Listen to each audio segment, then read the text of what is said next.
بسم الله الرحمن الرحيم. لا يخلون رجل بامرأة ولا تسافرن امرأة إلا ومعها محرم. رواه البخاري والمسلم. Aziz Müslümanlar, Esselamu Aleyküm ve Rahmetullahi ve Berekatuh. Peygamberimiz sallallahu aleyhi ve sellem hadis-i mübarekinde aytıyor.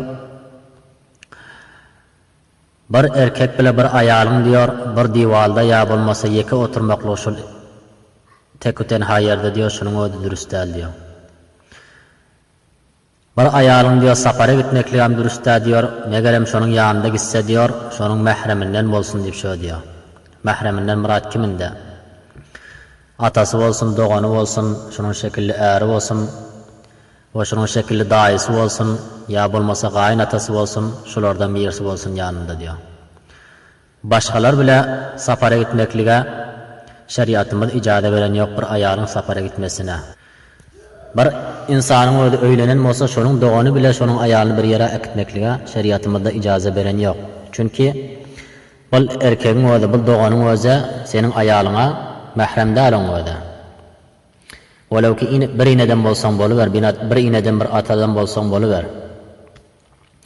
Şüphilla şul aramızda şul gepin dikkate alınan yok.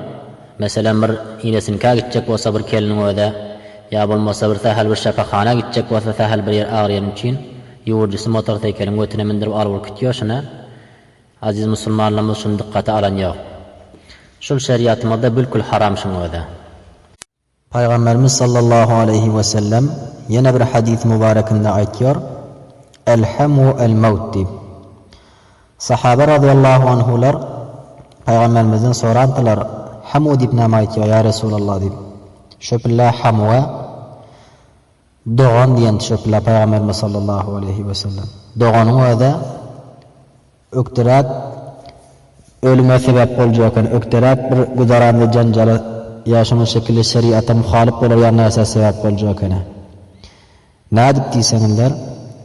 Bir insanın bir güdaranda gidip yorsa, şunun güdaranın içindeki bilen madahlaşıp gepleşmege yaman ansat buluyor bigane bile gepleşmekten göre. Şol sebepten aziz Müslüman biraderler, öylenen bolsaňyz doğanlaryňyza aýdym, menin ayalym bilen gürrünleşmege we şunun şekilli bir ýere alyp gitmege bilkul saňa ijaza ýok diň. Şeriatda muňa da haram eken diýip şunu aýdyp goýuňlar.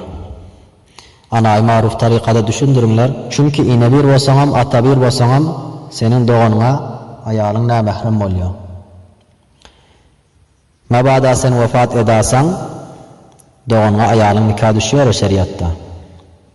Onda aziz Müslüman biraderim, doğanyňa şeriat şul tarikada ijaza berýär.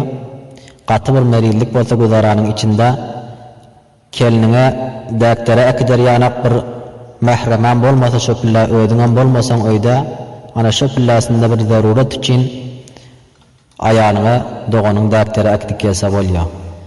Aziz Müslüman biraderim, şu zatlar dikkate alalyň onda şeriatda hafif bilmäliň. Ulamalarymyz gerçi bir gepler merrat odalam aýdan, şondadan men hem tekrarlaýyn diýdim. Allah tebarek ve taala şu zatlar dikkate almaklygymyza bizlere tawfik hidayet bersin. Ve sallallahu teala ala hayri halqihi Muhammedin ve alihi ve ashabihi ecmaîn.